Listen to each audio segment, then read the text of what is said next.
Évangile TV présente Partage ton histoire. Des témoignages émouvants et bouleversants. Des moments insolites, du rire et des larmes, des vies changées radicalement. Des guérisons incroyables et fascinantes. Des personnes témoignant de leur rencontre personnelle avec Dieu, comment il a agi dans leur vie et dans leur famille, sans oublier des temps de déclaration et de prière. Bienvenue dans Partage ton histoire avec Chantal Rocamboura. Aujourd'hui, j'ai l'honneur et le privilège de recevoir sur notre plateau le père du réveil au Gabon dans les années 80, le révérend Francis Michel Badinga. Il est issu de la 5e génération de pasteurs dans sa famille et dès l'âge de 19 ans, il s'est consacré à Dieu. Son feu et sa passion l'ont conduit à diriger des groupes de jeunesse, d'où le réveil a commencé. Et bien sûr, aujourd'hui, il va nous raconter son témoignage. Bienvenue dans Partage ton histoire.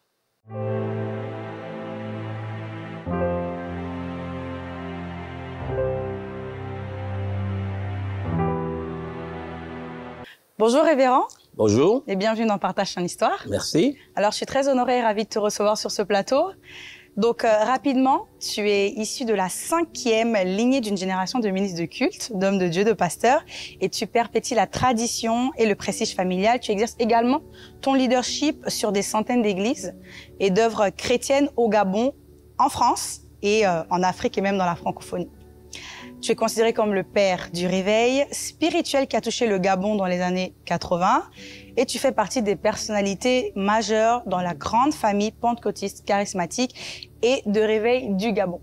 Alors, je vais te laisser la parole pour que tu puisses un peu nous dire dans quel contexte familial tu as grandi, s'il te plaît.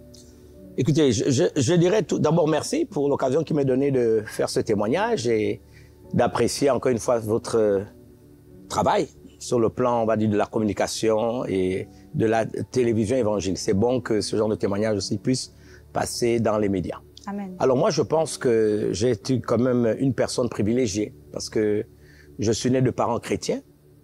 Mon père, d'origine animiste, s'est converti en allant dans une mission, une station missionnaire. Il avait 15 ans. D'accord. Ma mère, fille de pasteur. Ah oui. Et qui avait un grand-père, un arrière-grand-père et un aïeul qui était déjà serviteur de Dieu. Donc on va considérer que le privilège vient du fait de naître dans un environnement déjà chrétien. Cela ne veut pas dire que je n'ai pas eu une jeunesse tumultueuse comme celle de tous les jeunes, mais tout en vivant quand même en sécurité dans un environnement chrétien où il fallait prier avant de manger, il fallait prier avant de dormir, il fallait aller à l'église le dimanche, même si on nous y amenait de force, peut-être pas de notre gré. Donc cela ne veut pas dire qu'on était déjà réellement chrétien, mais on l'était par tradition. Je pense que c'était déjà un bon début. Donc pour te donner une idée du milieu où j'ai grandi. Et très bien. Donc en parlant justement de cette jeunesse-là, est-ce que tu peux nous dire un peu quel était le type de jeunesse que tu as eu, même si tu as grandi dans les traditions chrétiennes, j'ai envie de dire, avant de nous parler de cette rencontre que tu as eue avec Jésus, où tu es véritablement né de nouveau. Comment était ta jeunesse ? Bon, je pense qu'à l'époque, c'est une jeunesse que nous vivons dans un milieu sécurisé parce que l'avantage en Afrique, on va dire une culture socialiste, je dirais beaucoup saine parce que vous êtes surveillé par les voisins, vous êtes surveillé par les amis. Vous savez, dans nos familles, mes oncles sont mes pères, mes oncles paternels sont mes pères, mes oncles maternels sont mes parents, le cousin, la cousine, l'aîné, et même le voisin. Donc, je me rappelle d'une anecdote. On m'a envoyé faire des courses quelque part. Et puis, je dis au commerçant, qui était quelqu'un d'un pays d'Afrique de l'Ouest, qu'on m'a envoyé acheter 3 bâtons de cigarettes. Vous voyez déjà le type de jeune que j'étais. Bon. Mais à l'époque, nous avons Brasa vert, Brasa jaune et Brasa bleu. C'était des marques de cigarettes Brasa, qui rappelaient Savognon de Brasa, qui était un explorateur, n'est-ce pas? Et puis donc le gars se rend bien compte qu'un fumeur ne fume pas 3 catégories de cigarettes différentes. Donc moi je demande qu'on me donne les 3 cigarettes. Alors il me les donne parce que j'ai dit qu'on m'a envoyé. Et puis je demande une boîte d'allumettes, je paie la boîte d'allumettes et je m'en vais derrière la boutique. Et là je mets les 3 cigarettes vertes, bleues et puis je me mets à fumer. Ça n'a même pas fait, je dirais même pas 2 minutes. Que des gros doigts ont attrapé mes oreilles, les ont tournés comme ça, et on m'a ramené chez mon grand-père. Oui. Parce que j'étais en vacances chez mon grand-père, et j'ai été bastonné par le boutiquier, Vous imaginez qu'il n'était même pas mon parent. Mais pour vous dire donc dans quel environnement on a venu, bon, on faisait des bêtises comme tous les jeunes. Hein. Oui. Faut pas croire, on aimait bien jouer aux billes, au football, les bagarres, les disputes, voilà. Mais pour vous dire quand même que bon, au-delà de ces petites choses que nous faisions, l'environnement était quand même sécurisé parce qu'aujourd'hui, on ne retrouve pas ça. Le voisin qui frappe aujourd'hui l'enfant va se retrouver à la police. Hein. Mais nous, à l'époque, le voisin, dès qu'il voyait une bêtise, il corrigeait et vous amenait chez vos parents. Et on te corrigeait encore. Donc, c'est pour vous dire un peu, mais comme tous les jeunes, bagarre, football, disputes, etc., etc. Bon, c'est le quotidien de tous les jeunes. Et donc, au final, comment, en fait, Dieu a commencé à t'attirer à lui? Véritablement, comment il a commencé à t'attirer à lui et comment il s'est révélé à toi? Bon, on a vécu toutes ces années comme ça, mais il faut dire que souvent je me pose la question, est-ce que j'ai connu une période pubertaire? Souvent, j'essaie de rentrer en moi-même et de me poser cette question. Mais je veux dire souvent qu'il y a eu une crise qui a commencé lorsque je suis allé en classe de 4e. Quand je suis allé en classe de 4e, je me souviens que je suis tombé malade.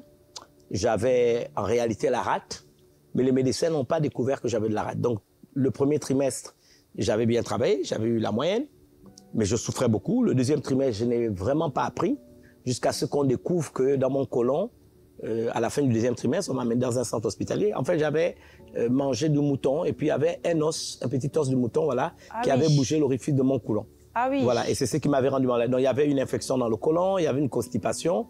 Finalement, on m'a aidé. Alors, quand je suis retourné pour faire le troisième trimestre, j'ai eu ma moyenne au troisième trimestre, mais le fait que je n'avais pas été classé au deuxième trimestre, je n'ai pas eu une moyenne annuelle. D'accord. Et la crise a commencé là, parce que quand je suis allé voir mon défunt père, je lui ai dit, mais écoute, j'ai bien travaillé au premier trimestre, j'ai eu la moyenne au troisième trimestre. Deuxième trimestre, j'étais malade, j'ai pas pu faire les cours. Est-ce que tu peux pas intervenir pour que je passe en quatrième, que je passe en troisième? Alors, mon père qui était rigoureux a dit non, j'estime que tu n'as pas fait l'école tout au long de l'année, il vaudrait mieux que tu reprennes tes classes. Et c'est là où j'ai commencé à avoir une crise de jeunesse, une véritable crise avec pensée de rébellion, etc. Donc, la deuxième année de quatrième qu'on me faisait redoubler de force, j'ai pas voulu apprendre.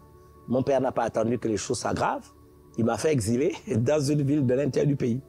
Et c'est là où je peux dire que j'ai commencé à me poser des questions sur l'autorité des parents, l'amour des parents, est-ce que j'étais véritablement aimé et tout. Mais il s'est passé quand même quelque chose, c'est que la veille de mon départ, un groupe de louanges qu'on appelait Jeunesse pour Christ, et qui n'était pas le groupe de la ville, parce que moi je vivais dans la capitale, qui était dans une ville de l'intérieur du pays. Donc chez nous, ceux qui vivent à la capitale se considèrent comme des gens développés, des grands citadins, et ceux qui viennent de l'intérieur, ce sont des villageois, c'est comme ça qu'on les définit. Alors ces jeunes-là, ils sont venus la veille de mon départ, parce que mon père m'exilait. Il me confiait un oncle qui me ramenait à l'intérieur du pays, dans le nord du pays.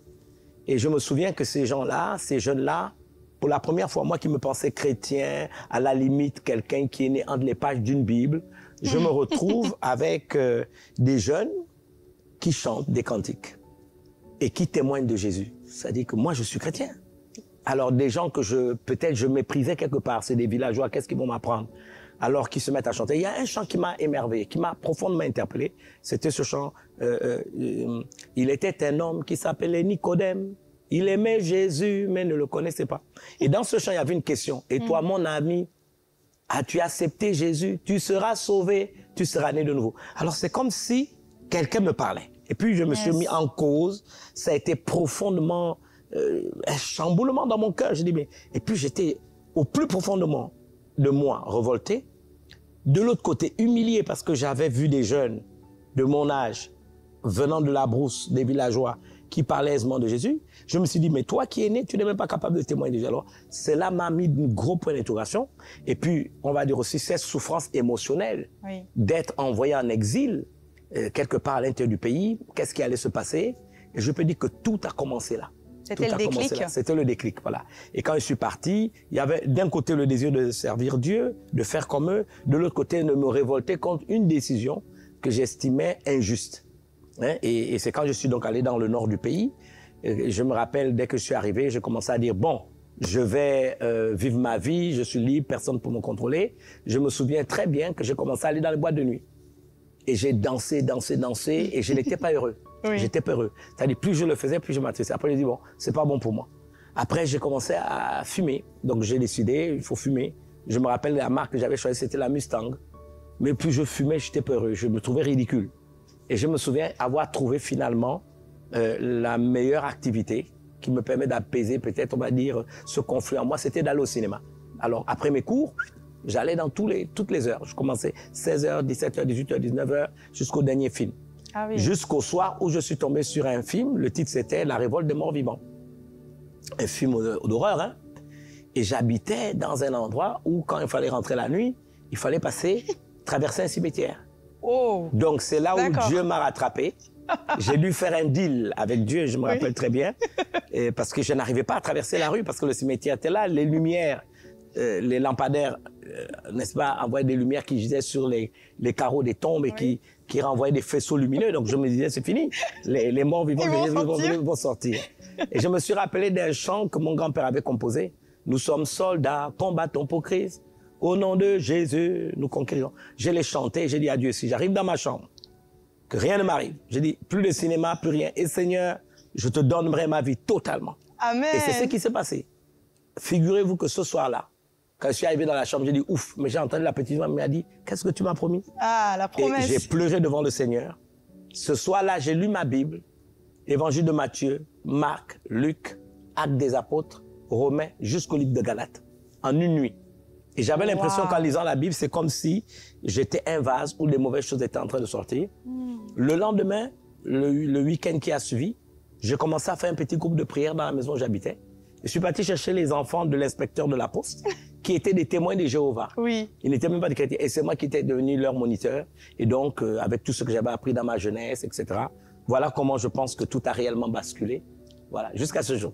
Amen, voilà. Amen, vraiment gloire à Dieu, comme quoi Dieu a vraiment ses moyens et ses façons de nous attirer à lui. Voilà, et parfois, de nous rattraper. Oui, de nous rattraper. Voilà, parce que moi, c'était vraiment... Oui, de rattraper. Voilà.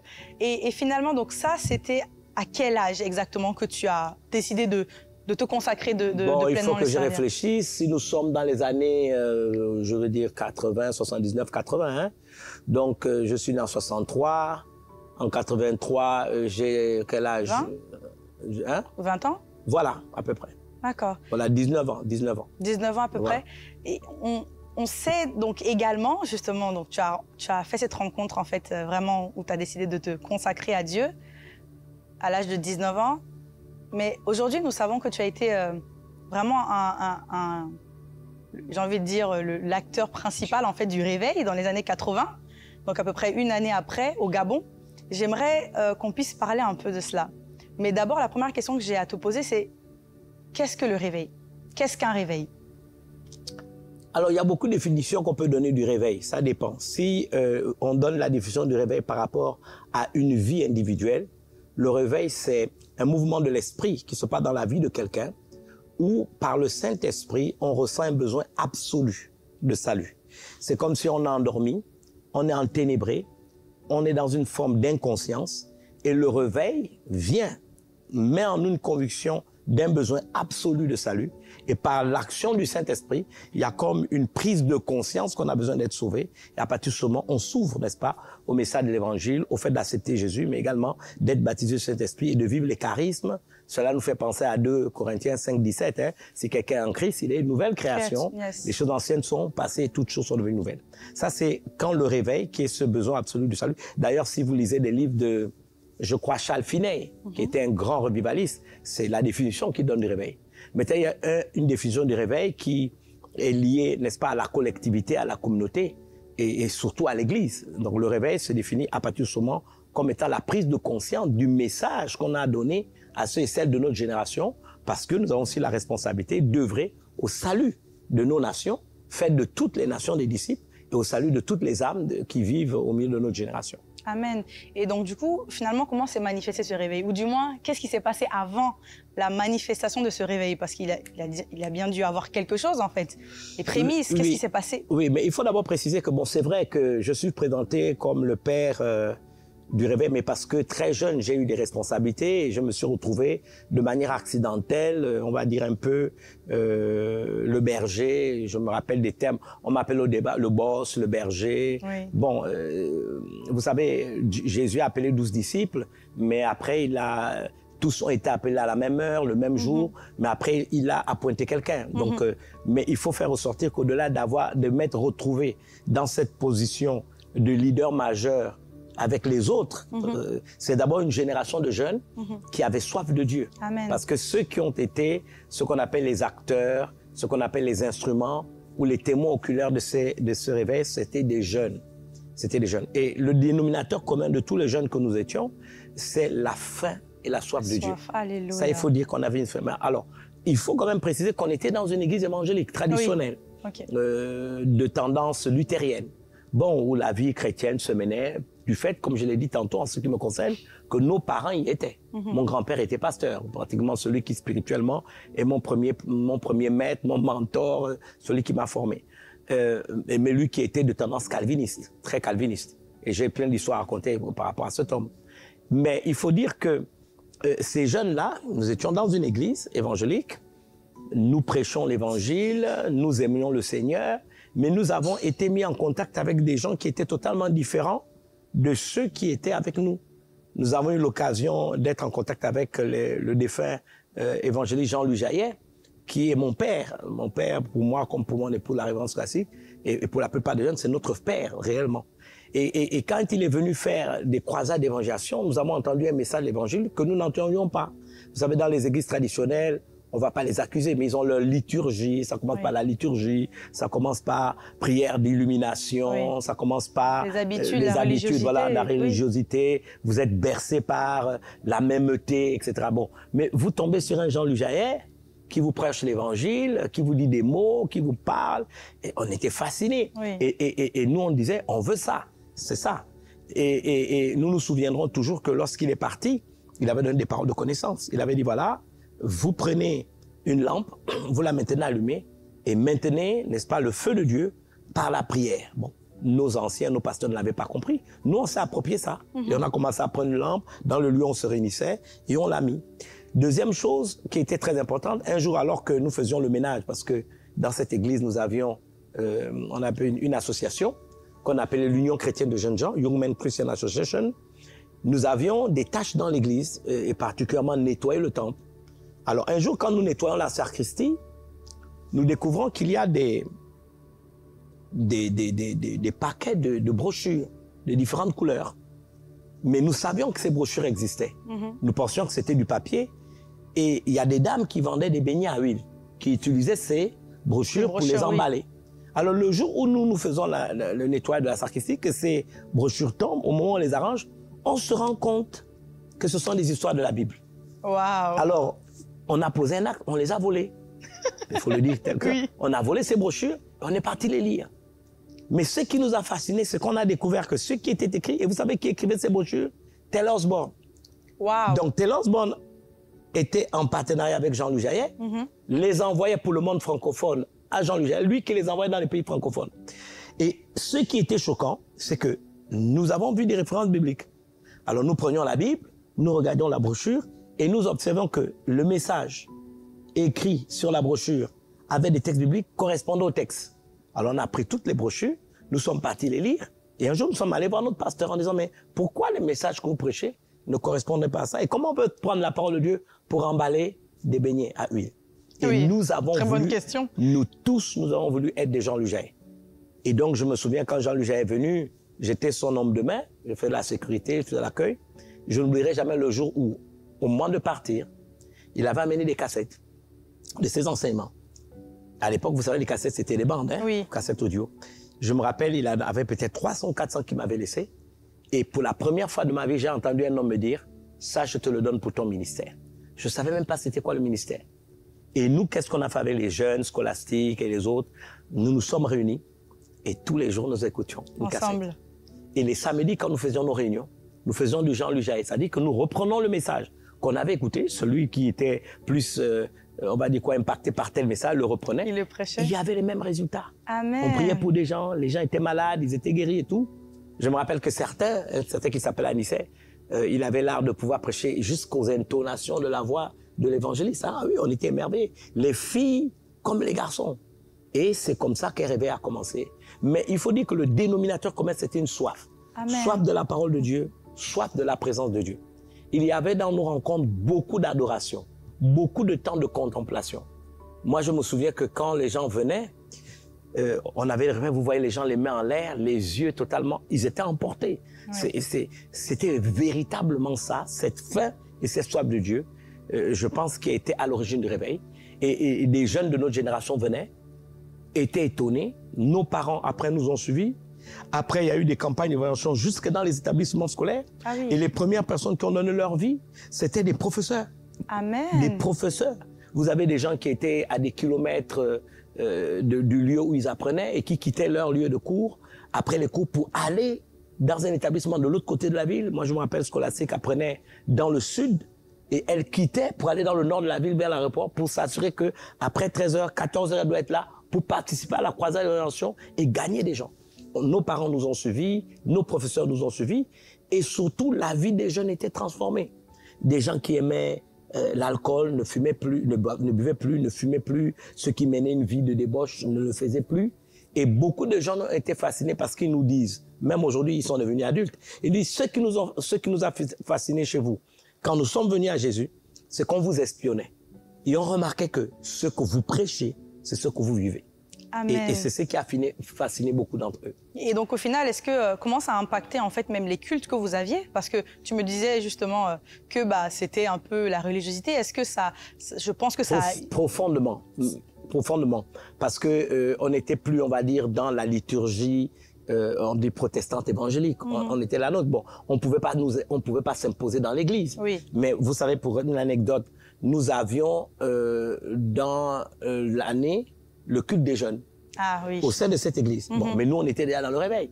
Donc, d'abord, les filles ne prêchaient pas. Mais moi, je me rappelle, Scholastique, mon épouse, a été la première jeune fille à prêcher. Vous savez, les chairs suspendues dans les églises traditionnelles. Oui. Je me rappelle toujours bon, je crois qu'elle avait fait la liturgie parce qu'on respectait comme leur liturgie. Vous n'allez pas aller là-bas sans faire la liturgie. Donc, je n'oublierai jamais le jour. Je me rappelle même ce jour, elle avait mis un foulard. Et pourtant, nous, on n'y croyait pas. Oui. Mais elle était bien obligée de respecter. Mais vous savez, les jeunes étaient fougueux.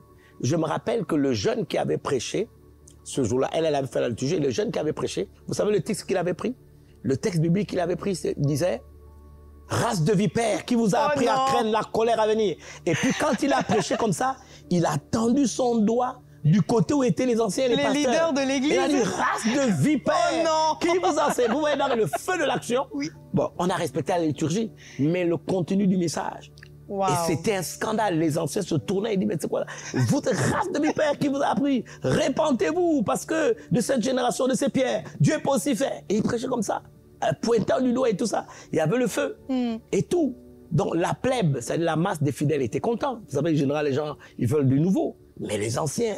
Donc, on a commencé à dire que nous étions des fondamentalistes. C'est comme ça qu'on a commencé à nous appeler. Et ça a créé tous les problèmes du monde jusqu'à ce que nous avons été chassés. Et donc finalement, vous avez été chassés, vous êtes allés où? Alors, nous avons été chassés, mais nous avons eu la grâce qu'il y a une femme qui était membre du conseil presbytéral, donc du presbytère, et qui avait construit une église, un tout petit temple, dans le quartier où elle habitait. Alors, elle s'est opposée. Elle s'est opposée aux anciens, elle s'est opposée aux pasteurs en disant: non, on ne peut pas mettre nos enfants dans la rue. Si vous les mettez dans la rue, ils vont aller prier où? Alors, elle leur a dit: moi, j'ai construit une petite église dans le quartier que vous utilisez. Quand ils auront leur activité, je leur donne le site pour pouvoir y être. Dieu a pourvu. Et c'est comme ça que nous y sommes. Mais nous ne sommes pas allés là-bas, nous n'avions jamais. Il faut dire que les églises, nous les avons eu par accident. Celui qui vous dira qu'au niveau du Son Béthanie, quand le réveil est né, qu'on voulait faire des églises, on avait une très mauvaise idée de l'église. Parce qu'on vivait dans un système, vous comprenez, église. Donc, on ne voulait pas être pasteur comme eux, on ne voulait pas de liturgie comme eux, on ne voulait pas être cloisonné dans les quatre murs. Nous, on voulait être du jaillet, prêcher à des foules, Donc, on n'a jamais eu l'idée de créer des églises au départ. D'accord. Donc, les églises sont nées par accident. Alors, nous, on faisait donc dans ce lieu, on appelait ces réunions quoi? Les samedis miracles. Donc, les samedis miracles, c'était des réunions, les gens viennent de partout. Et comme je vous le disais, nous prions pour les malades, nous reprenons les messages que Jean-Louis Jaillet prêchait, ou bien nous étions inspirés. Ça commençait par un temps d'adoration. Je me souviens à un moment donné dans le mouvement de réveil, qu'à chaque étape de la réunion, on savait à quel moment il fallait commencer à prêcher, faire l'exercice du ministère. D'accord. Et le tempo, c'était un cantique qu'on chantait. Ce chant disait: Esprit de Dieu, souffle de vie, Esprit de Dieu, souffle de feu. Dès qu'on le chantait, un vent rentrait dans la salle. Je vous dis, un vent rentrait. Alors, soit vous avez le temps d'adoration, on laissait le prédicateur faire. Les messages ne duraient pas, n'allaient pas au-delà de 20 minutes. Dès que le message était terminé, dès qu'on chantait Esprit de Dieu, le vent venait. On exerçait le mystère. Tant d'impact. Je vous dis, dans une salle de 1000 personnes, on avait une petite tente de 150 places. On mettait les tentes dehors. On avait plus de 1000, 2000 personnes. My God. Dès qu'on chantait ça, tout le monde tombait par terre. Et nous, on était là, délivrance, baptême dans le Saint-Esprit, etc. C'était des temps extraordinaires. Les gens étaient guéris. Et ça a fait un tel mouvement que ça a commencé à faire peur à la nation. Je vous raconte une anecdote. Une dame qui était la maîtresse d'un général de la police s'est convertie au cours d'une réunion. Quand elle s'est convertie, elle a été délivrée. Elle avait une boutique, c'était un restaurant, où son homme, donc le général qui était son amant, venait, tant que cet homme était marié. Et elle nous a dit, écoutez, je renonce, à cause de l'impact de l'évangile, je renonce, mais venez parler à mon amant. Et c'est vous qui allez lui expliquer pourquoi je brise la relation. Vous imaginez, j'étais un jeune homme, les autres étaient des petits garçons, nous nous retrouvons devant un général. Et je me rappelle, cet homme, il avait peut-être 1,98 m. Il était costaud, un général. Et il avait une réputation d'homme violent. Donc, qu'est-ce qu'on a fait? On est allé le soir. Moi, j'étais gringalet, j'étais pas comme je suis aujourd'hui, avec les autres. Et puis voilà, nous voilà là devant la dame qui dit, voilà, je vous présente le général tel, je citerai pas son nom par discrétion. Et voilà, cet homme-là, c'est mon amant et tout. Mais je te dis, elle appelait par son petit nom. Je veux donner n'importe quel nom comme ça. Pépé, c'est terminé entre nous. J'ai accepté Jésus. Je peux plus vivre dans le péché. Vis avec ta femme et tout. Le gars dit, quelle est cette histoire? Il dit, moi, prêcher l'évangile, on a prié pour moi. D'abord, les jeunes pasteurs vont parler avec toi. Nous, on a tenté de lui expliquer avec nos mots simples que vous savez, hein, la Bible déclare que l'adultère, c'était un péché, nanana. Mais c'était un général. Alors, regardez, mais quelle situation? Non, pas. Vous pouvez accepter. Elle, c'est la puissance du Saint-Esprit qui l'a délivré. Si vous acceptez Jésus, et si la puissance du Saint-Esprit vous touche, vous serez sauvés. Donc, le gars dit, OK, on va faire quelque chose. Je viens à la réunion samedi. Il est venu, le général, samedi. Il est venu. Alors? Parce qu'il voulait savoir quelle est cette puissance qui m'arrache de cette femme que j'aime. Et il est venu. Il s'est mis au premier banc. Et costaud, là, revolver ici. D'accord, c'est bien de le préciser quand même. Il avait le revolver, non, authentique. Et nous étions là. Mais vraiment, je dis, quand je pense à tout ça, il dit, on était des insensés. On était des inconscients. Mais il aurait pu tirer sur tout ce qui bouge. Et la réunion a commencé. Et on a commencé. Prédication, après prédication, adoration, adoration, prédication. Il était là, raide. Et puis dès qu'on a chanté, Esprit de Dieu sur lui, pan, le général est tombé de sa chaise. Non. Si, il est tombé de sa chaise. Nous, on appelle ça à l'époque 4 roues en l'air. Comme ça. Et il se rend compte qu'il est par terre, il se relève. Il se remet sur sa chaise. Il tâte son revolver. Ça n'a pas fait du milieu, il retombe encore 3 fois de suite. Vous savez comment on l'a enlevé de là? Des gens qui tenaient les pieds, des gens qui tenaient les mains, le revolver pendant, on l'a mis dans une salle et avec les jeunes à l'époque, pour nous, toute personne qui tombait, c'était des démons. Alors, au nom de Jésus, au nom de Jésus, au nom de Jésus. Et toute la soirée, il était commotionné. Commotionné, choqué. Waouh, c'est extraordinaire. Et je pense que c'est à cause de cette puissance qu'il avait touchée. Je ne me souviens pas qu'il a donné sa vie à Jésus, mais je me souviens qu'il a accepté de rompre cette relation. Je crois qu'il a eu peur de la puissance de Dieu. Oui. Il s'est dit que si cette copine-là vit dans cette puissance, et la dame, pour sa sécurité, elle était d'un pays voisin. Elle a préféré rentrer dans son pays. Ah, carrément. Ah oui, elle est rentrée dans son pays et là-bas, elle a continué à être en Christ. Voilà. Elle a préféré rentrer dans son pays. Et c'est incroyable, là, ce que tu me racontes. Non, ça s'est passé comme ça. Je vous donner quelques anecdotes, simplement. Et du coup, si tu pouvais juste me donner rapidement, j'ai envie de dire, quelques conflits ou problèmes, ou peut-être 1 ou 2 conflits, problèmes, persécutions, parce qu'on sait que voilà, quand la gloire de Dieu se manifeste, forcément le diable n'est pas content. C'est sûr. Il faut dire qu'on a eu des persécuteurs de 3 ordres. La première persécution, nous l'avons d'abord de nos anciens pasteurs de l'Église à laquelle nous appartenons. Parce que maintenant, vous imaginez le réveil, qu'est-ce que le réveil a fait? Des gens de l'Église traditionnelle à laquelle nous appartenons sortaient de là-bas pour venir à nos réunions. Et s'ils voyaient la démonstration de la puissance de Dieu, ils n'y retournaient plus. Donc, on a commencé à vider. Nos propres parents qui nous combattaient, certains ont commencé à nous suivre. Donc ça, c'est un problème. Deuxième problème, même des gens d'autres églises, catholiques, traditionnelles, sortaient, venaient.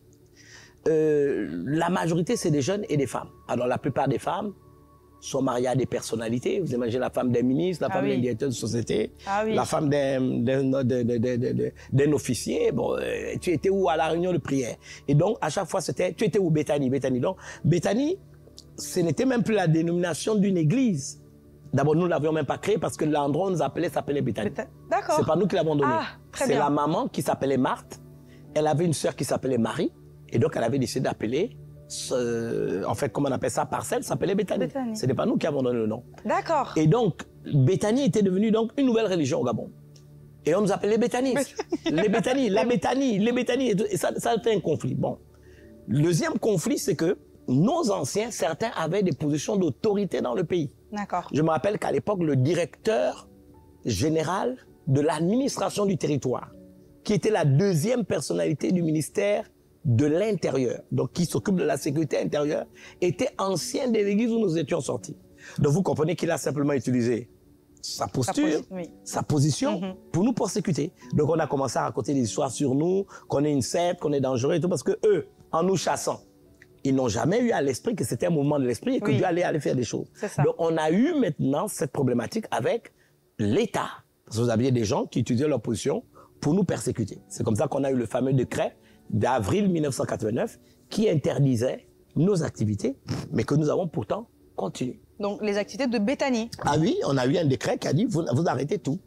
Vous arrêtez tout et tout ça. Donc moi j'ai été arrêté, je ne sais pas combien de fois. Ah oui, arrêté, amené à la documentation. Voilà, on vous arrête le matin, vous êtes devant les gens. Je me souviens très bien que à l'époque on l'appelait le CEDOC.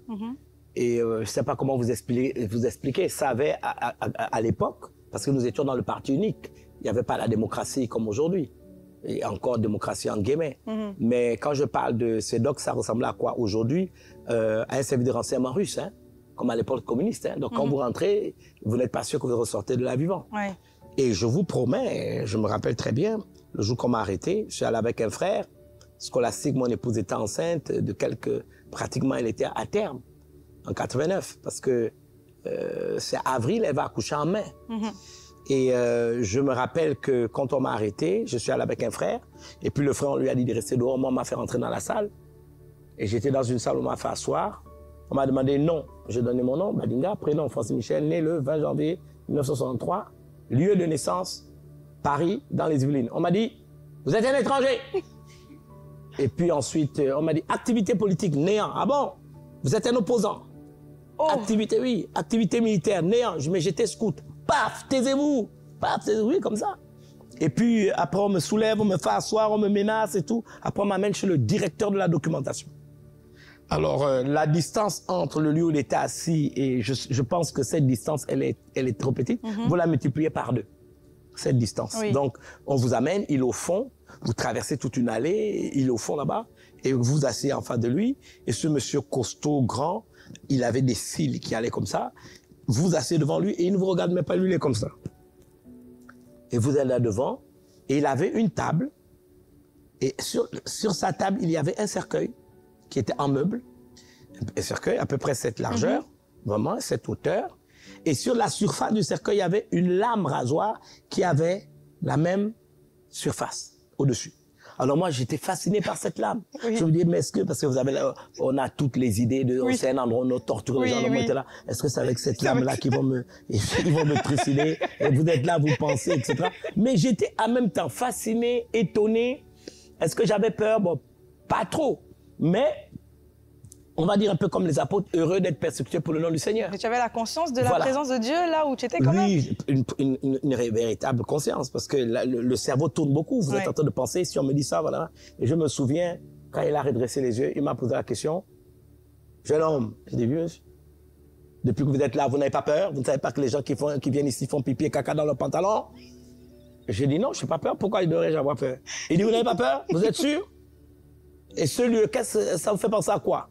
Et puis moi, dans ma naïveté, je dis non, mais moi, ça me fait penser comme les films policiers qu'on regarde à la télé. Vous savez, on prend des gens, on les fait asseoir. Authentique, hein? On les fait asseoir, interrogatoire. Ça, vraiment, c'est comme les films qu'on regarde, les films et tout. Elle dit, ah bon, vous êtes sérieux? Je dis, oui, oui. Quand vous regardez les films policiers, on fait les gens, on les fait lever, on les menace et tout. Mais moi, je pense que c'est pour les intimider, c'est pour les faire peur. Il m'a dit, tu n'as vraiment pas peur? Je n'ai pas peur, j'ai fait quoi pour avoir peur? Après, il s'est calmé. Après, il a voulu me revoir par les sentiments. Il a commencé à me dire qu'il était collègue de ma mère, qu'ils avaient fait l'école ensemble, qu'il connaissait mon grand-père. Tata dit, tu n'as rien fait et nous, on va continuer avec toi. Bon, mais c'est un décret présidentiel. On est dans une société où on respecte les vieux. Donc, tu vas d'abord accepter, demande à tes gens de se calmer, arrêter les activités et ensuite, on verra comment vous allez reprendre. Alors, je lui ai répondu, mais si on n'a rien fait, que vous reconnaissez qu'on est des innocents, allez dire au président simplement qu'on n'a rien fait. Pour annuler le décret? Voilà, et puis voilà, on n'a rien fait. Alors, non, mais tu comprends, j'ai dit, bon, écoutez. Alors, je regarde la montre. On m'a pris depuis le matin. Il est déjà pratiquement 20h moins. Scolastique est enceinte. Elle va penser quoi? Les autres qui savent comment arrêter, ça va créer. Je dis, bon, écoutez, pour ne pas faire de problème, je suis d'accord avec votre proposition. Laissez-moi rentrer. Samedi, j'organise une assemblée générale. Et nous allons décider, comme ça, c'est terminé. Il dit, tu es sûr? Je dis, tu es capable d'organiser une assemblée générale? Je dis, mais effectivement. Et d'ailleurs même, pour vous dire que je vais l'organiser, envoyez-moi 2 éléments qui viendront assister. Alors il m'a dit, mais tu m'enlèves une épine du pied. J'ai dit, non, je vous enlève l'épine du pied, pas de problème. Mais, vous savez quoi? On n'avait jamais fait d'assemblée générale. Ça n'existait pas chez nous. Oui. Mais l'assemblée générale, c'était quoi? C'était notre samedi miracle. Tous les samedis, il y a la réunion de samedi miracle. Donc, il faut que je trouve un échappatoire pour pouvoir rentrer. J'ai quand même une femme à terme. J'ai quand même des problèmes, etc. Et voilà comment ça s'est passé. Donc, on m'a libéré. On est rentré à la maison. Je suis allé à l'église parce que les gens étaient tétanisés. C'était un mercredi. Je suis vite allé à l'église. J'ai récupéré scolastique. Je suis parti. On est allé à l'église. Quand on est arrivé à l'église, mon Dieu, les gens savaient qu'on m'avait arrêté. Quand ils m'ont vu venir, d'abord, avant même que je n'arrive, on les entendait chanter depuis la rue. Ils chantaient « Je ne peux pas vivre sans Jésus-Christ en moi ». C'était fort. Et quand nous arrivons au temple, je cherche la parole de Dieu que je vais donner pour rassurer ces gens. Je cherche, moi, j'ai perdu mes prédications, j'ai perdu mes messages. C'est-à-dire que la crainte d'un côté, un peu comme de ce vieux chant que vous devez connaître, protestant, lutte au dehors, crainte au dedans. Donc, on lutte dehors, mais on craint dedans. Et donc, je leur dis, écoutez, c'est vrai, j'ai arrêté et tout, mais Dieu parlera samedi. Rentrez dans vos maisons, pas de bruit, rentrez chez vous, Dieu parlera samedi. Et au lieu de rentrer tranquillement, les gens refusaient de prendre les taxis, les gens, sauf ceux qui avaient leur véhicule, et dans toutes les rues de la ville, je ne peux pas vivre sans Jésus. Oh, wow! Nous sommes rentrés à la maison. Donc, le jeudi, je cherchais, Seigneur, parle-moi. Dieu ne m'a rien dit. Aucune parole. Et je me suis dit, bon, j'ai encore 2 jours parce que c'est samedi, donc j'ai encore vendredi devant moi. On était là, j'étais très tendu, avec scolastique, à la maison, avec les enfants, et la pression des collaborateurs. Parce que quand vous êtes en période de persécution, tout le monde n'est plus leader. Il n'y a qu'un seul qui est là, c'est lui qui s'expose, voilà. Bon. Et les gens venaient à la maison, venaient essayer de parler avec nous et tout ça et tout ça. Je me rappelle que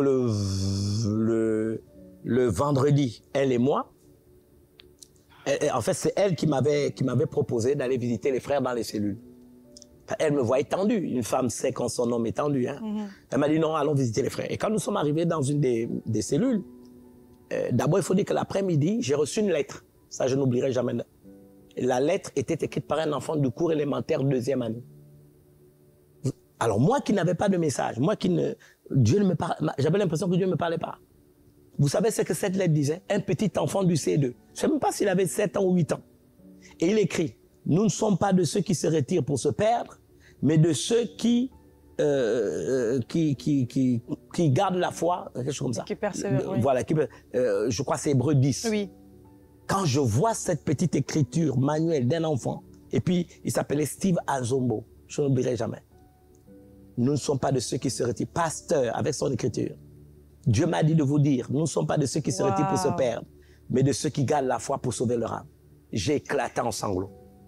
Le pasteur qui prêchait, qui était charismatique et tout, en difficulté. Dieu utilise un enfant du cours élémentaire, 2e année pour édifier ma foi. Alors je pleure comme un enfant. Je suis touché. Et même mon épouse et moi, à la révérence, on a dû l'adopter cet enfant après. Parce qu'on était fascinés, on l'a gardé pendant un certain nombre d'années. Ensuite, qu'est-ce qui se passe? Elle me dit non, allons voir les cellules. Donc nous allons voir les cellules. Et je me rappelle la première cellule où nous sommes allés. Et c'était le vendredi, hein. Vous savez que demain, j'ai le problème. Oui, il y a le samedi. Et là, j'entends un intercesseur, il s'appelait Tembo Mayoku, je n'oublierai jamais. Il était à l'époque on disait Zaïre, donc RDC. C'était un intercesseur de feu. Vous savez combien il intercédait? Il prenait les capsules de bouteilles de bière et de toutes les boissons là, il les mettait sur ses genoux et priait dessus. Et je me rappelle toujours, il me disait, révérend, quand on intercède, ça doit faire mal, ça doit faire mal. Et c'était un intercesseur de feu. Oui. Donc c'était quelqu'un qui, dans notre milieu, avait une parole, s'il vous disait quelque chose.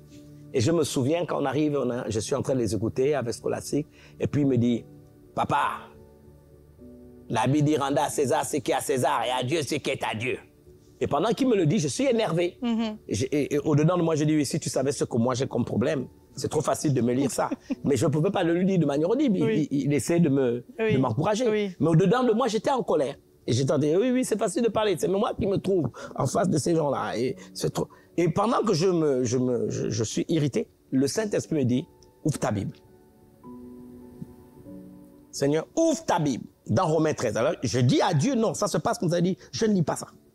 Vous savez, Romains 13, toute autorité vient de Dieu, celui qui n'obéit pas à Dieu. J'ai dit, niet. Je le dis dans mon esprit, Seigneur, je ne pas.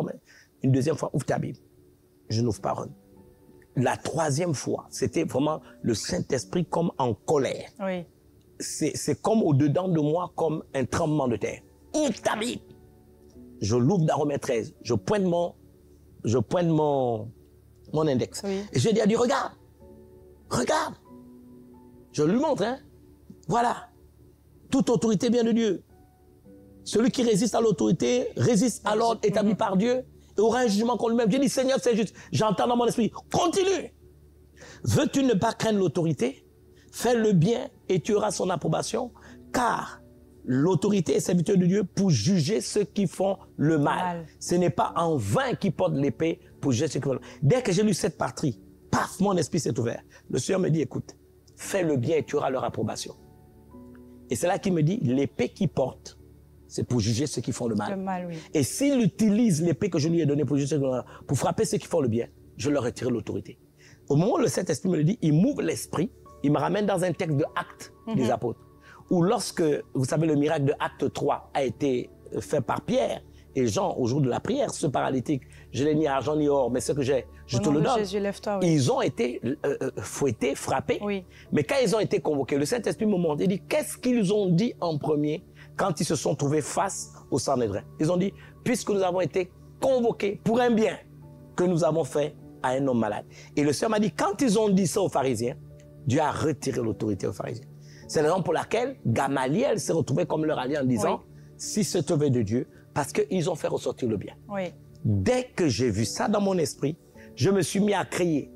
Tout le monde était étonné. Ça y est, Dieu a parlé. Alors tout le monde voulait savoir. Je dis non. Samedi, attendez demain. Voilà. Okay. Donc toute la nuit avec Scholastique et quelques collaborateurs, on a appelé des gens qu'on connaissait. On a appelé des sœurs jumelles qui avaient été violées par leur père et que nous avons aidé à être restaurées. Nous avons appelé quelqu'un qui était drogué, qui était dans l'église, qui avait été libéré. Nous avons appelé quelqu'un qui était malade, qui avait eu la tuberculose. Nous avons appelé un couple de divorcés. Donc, une vingtaine de témoignages. On les a appelés, été touchés, impactés. Voilà, impactés. On les a appelés, on dit, venez demain. Il y a Samedi Miracle. Donc, il faut que tu saches que toute l'Assemblée ne sait pas que j'ai fait la promesse de faire une Assemblée Générale. Nous, on a seulement la réunion de Samedi Miracle. Et voilà comment, ce samedi-là, les gens, on était maintenant sur le hangar. S'il n'y avait pas de monde, Dieu m'est témoin, on était entre 5000 personnes. Parce que vous avez les badauds, les espions, tout le monde était là. Tout le monde était là sans compter les fidèles, les gens d'autres églises, etc. Mais il faut dire que déjà le matin, des gens étaient venus me voir. J'avais un oncle qui est toujours président des assemblées de Pentecôte. J'avais des anciens d'une église, de l'Alliance. J'avais le président des hommes d'affaires de l'Évangile, qui sont venus nous persuader d'abandonner. Oui. Et je leur ai répondu que moi, je n'abandonnais pas. Je savais ce que Dieu m'avait dit la veille. Et qu'est-ce qui s'est passé le soir, l'après-midi, quand il y avait du monde? On a fait la louange, on a fait l'adoration. Et les deux policiers sont venus. Ils sont venus, les témoins. Et je les ai accueillis, comme on m'a dit, allez, placez-les là, il n'y a pas de problème. Et tout le monde a fait le témoignage. Donc la dizaine de personnes qui avaient à témoigner. Quand ils ont terminé de témoigner, je me suis tourné vers les policiers. Je leur ai dit, d'abord, j'ai enseigné les fidèles sur ce que je vous ai dit que j'avais reçu la veille. Oui. Et ensuite, je me suis tourné vers les policiers en leur disant, ce que Jésus a fait pour ces gens, personne ne peut le leur enlever. Moi, vous pouvez m'arrêter. Je vous donne mes deux mains.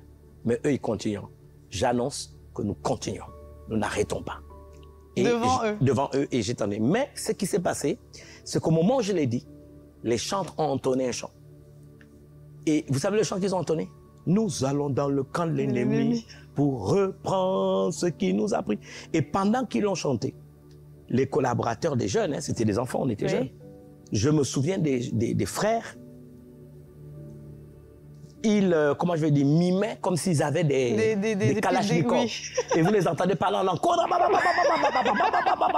Vous avez d'autres qui mettaient la main dans la poche, qui dégainaient des bombes, comme on appelle ça, des grenades, qui les lançaient dans le vide et qui faisaient boum même. Des gens qui parlaient en langue. Et puisqu'à l'époque, on avait seulement une chape de propriété sur le sol, pendant que les gens sautaient, nous allons dans le camp de l'ennemi, la poussière montait vers le haut. On avait l'impression qu'on avait jeté des bombes après. Les deux policiers ont fui, étant convaincus qu'on était en train de préparer leur lynchage. Et c'est drôle, vraiment. Tout le monde a fui. C'était l'électricité. Et je témoigne devant Jésus-Christ, jusqu'aujourd'hui, on n'a jamais arrêté le ministère. Et c'est là que ça continue. Les églises se sont multipliées.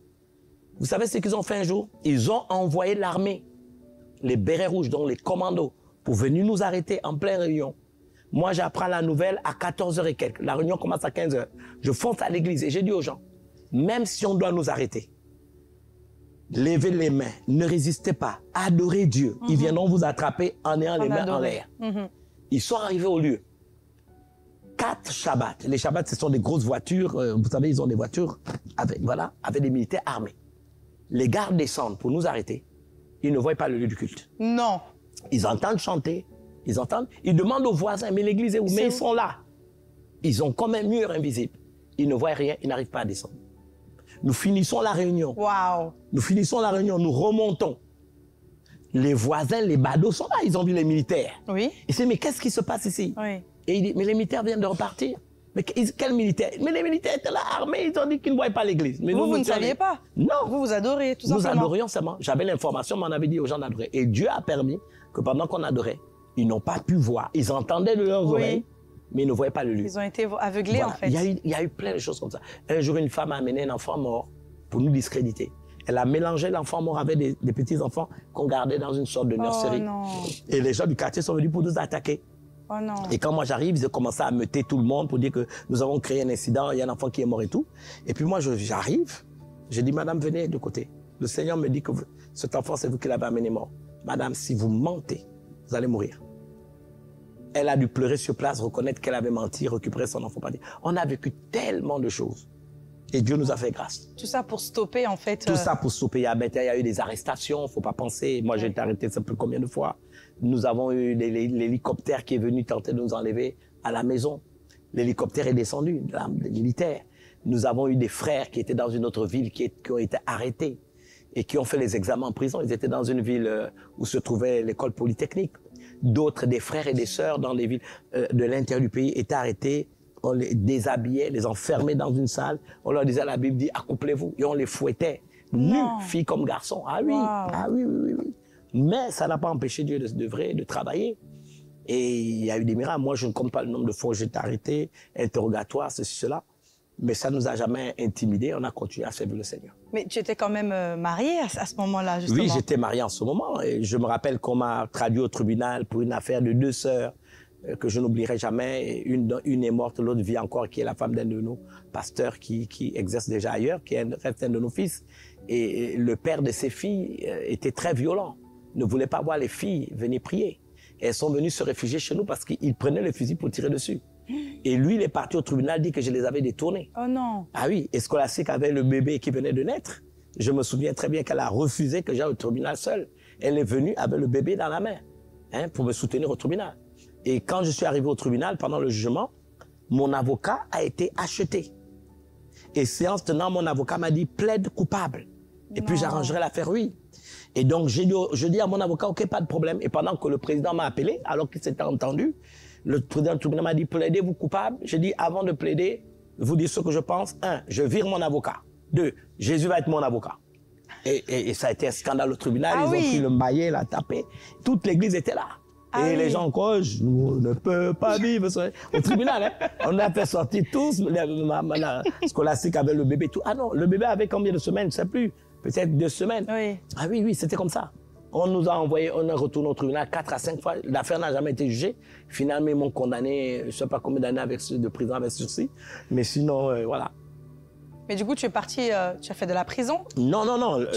Non, condamné en prison avec sursis, mais c'était rien. Ils savaient qu'il n'y avait rien dedans. Oui. Il n'y avait rien, c'était un faux procès. Et finalement, l'Assemblée, du coup, elle vous soutenait vraiment, en fait. Oui, et c'est que ça a favorisé qu'on ait des implantations.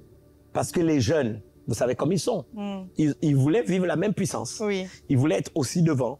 Alors, qu'est-ce qu'ils font? Quand il y a les vacances, tout le monde va au village. Et là-bas, ils vont prêcher. Ils impactent, ils prient. Vous savez que la plupart des églises qu'on a, ce n'est pas une organisation venant de nous en tant que leader. Oui. Nous allons aller implanter une église dans telle ville. Non. Ouais. On nous appelle au téléphone. Il y a le feu ici, venez gérer. Il y a le feu ici. Ah oui? Et nous, nous étions... Vous avez des gars, des jeunes qui étaient ivres.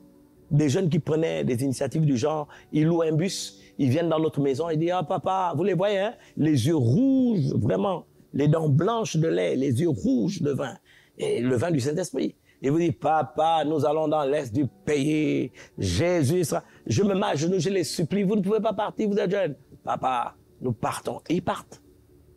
Ils prêchent l'évangile. Vous apprenez quelques heures plus tard ou quelques jours plus tard qu'il y a une église qui est née là-bas. Et maintenant, nous, on va récupérer pour établir l'église, pour mettre un pasteur et avancer. C'est comme ça que la plupart des villes du pays ont eu des églises.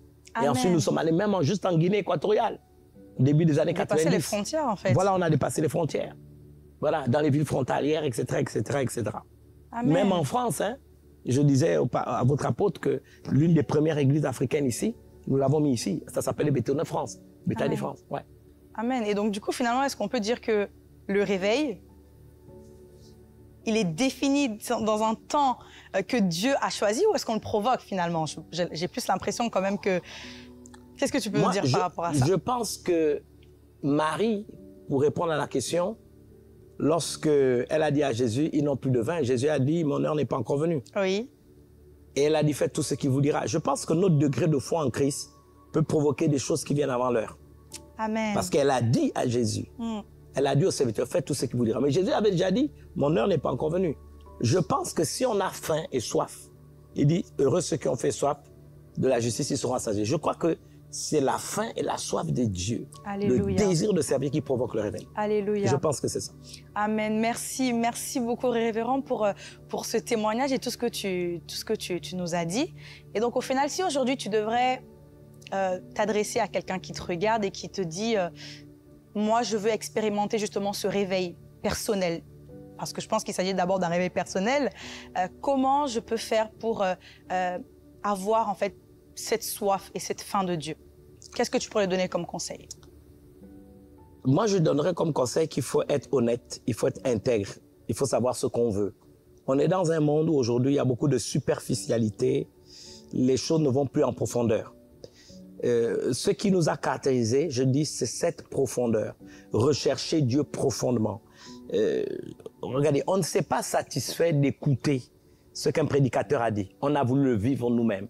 Et pour cela, il faut être profondément sincère. Moi, je pense que, à cette question, je pense à ce que Pierre a dit le jour du baptême. Vous vous rappelez du Saint-Esprit. Qu'est-ce qu'il a dit à la génération qui était en face de lui? Il a dit, répentez-vous et vous recevrez le don du Saint-Esprit. Mais la repentance, c'est pas pleurer, se moucher. La repentance, c'est faire votre face. Amen. Je veux véritablement changer de vie. Si quelqu'un est en Christ, il est une nouvelle créature. Je laisse ça pour épouser autre chose et pour vivre une expérience avec Dieu. Je crois qu'il faut savoir exactement ce qu'on veut et il faut avoir faim et soif de vivre ce qu'on veut. Et je crois que c'est là qu'on vivra un réveil à l'échelle de nos vies personnelles. Amen, amen. Voilà. Merci beaucoup. Et donc finalement, ce réveil personnel va engendrer qu'on puisse toucher aussi d'autres personnes. Toucher d'autres personnes et vivre un réveil communautaire. Donc le désir de ne pas se limiter à une expérience personnelle, mais de la partager à d'autres. Et puis devenir plus tard un prédicateur, un apôtre, un prophète, un évangéliste, un pasteur, un docteur, parce que la finalité, c'est à cela que Dieu appelle chacun d'entre nous. Amen. Voilà. Merci beaucoup, révérend. Merci pour ce témoignage extraordinaire. Merci à vous tous qui nous avez suivis. Peut-être qu'aujourd'hui, tu es là et tu me regardes et tu te dis, waouh, j'ai entendu des choses concernant Dieu, la puissance de Dieu, mais je ne connais pas personnellement Jésus. Je n'ai pas de relation personnelle avec Dieu. Peut-être je suis dans la religion ou j'ai une croyance, mais aujourd'hui tu te dis que tu veux vivre cette relation, cette vie épanouie en Jésus-Christ. Et ben, je peux te donner l'opportunité aujourd'hui de prier avec toi. Si tu veux expérimenter Dieu, si tu veux lui ouvrir ton cœur, si tu veux recevoir Jésus dans ton cœur comme ton Seigneur et Sauveur, la Bible va dire que si tu confesses le Seigneur Jésus de ta bouche et que tu crois dans ton cœur que Dieu l'a ressuscité d'entre les morts, alors tu seras sauvé. Et j'aimerais faire cette prière avec toi aujourd'hui. Tu vas tout simplement fermer les yeux là où tu es et faire cette prière répétée à haute voix après moi. Et tu vas dire, Seigneur Jésus, aujourd'hui, je veux t'expérimenter. Je crois que tu es le Fils de Dieu et qu'il t'a ressuscité d'entre les morts. Je te demande pardon pour tous mes péchés. Je veux renoncer à ma vie passée pour maintenant te suivre. Et c'est pourquoi je décide de t'ouvrir mon cœur, de te recevoir comme mon Seigneur et mon Sauveur. Merci Seigneur parce que tu effaces tous mes péchés et parce qu'aujourd'hui, je deviens ton enfant. Les choses anciennes sont passées et voici toutes choses deviennent nouvelles. Amen. Seigneur, aide-moi et apprends-moi à t'aimer et à te suivre tous les jours de ma vie. Au nom de Jésus, j'ai prié. Amen. Amen. Amen. Bravo. Félicitations et gloire à Dieu. Si tu as fait cette prière, laisse-moi te dire que ta vie ne sera plus jamais la même. Dieu est ton Père. Alors, tu peux lui parler simplement avec tes propres mots, avec ton cœur. Pas besoin de faire des prières que tu as apprises par cœur. Non, Dieu est ton Père, Dieu est ton ami, Dieu est ton conseiller. Tu vas vivre des choses extraordinaires avec lui. En tout cas, si tu as fait cette prière, n'hésite pas à me contacter sur ma page Instagram. Partage ton histoire pour que je puisse te donner quelques conseils pour commencer et démarrer ta nouvelle vie en Christ. Et si tu as également un témoignage, n'hésite pas à m'écrire. Je serai vraiment ravie de te recevoir dans cette émission afin que tu puisses partager ton témoignage à des milliers de personnes. Merci à tous de nous avoir suivis et on se donne rendez-vous très prochainement pour un autre épisode dans Partage ton histoire.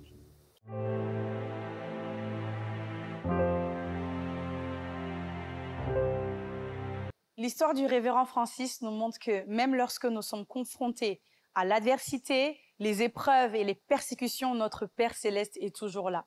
Son parcours, son histoire, ses arrestations et toutes les épreuves qu'il a rencontrées durant sa vie chrétienne est un réel encouragement et un exemple pour nous tous.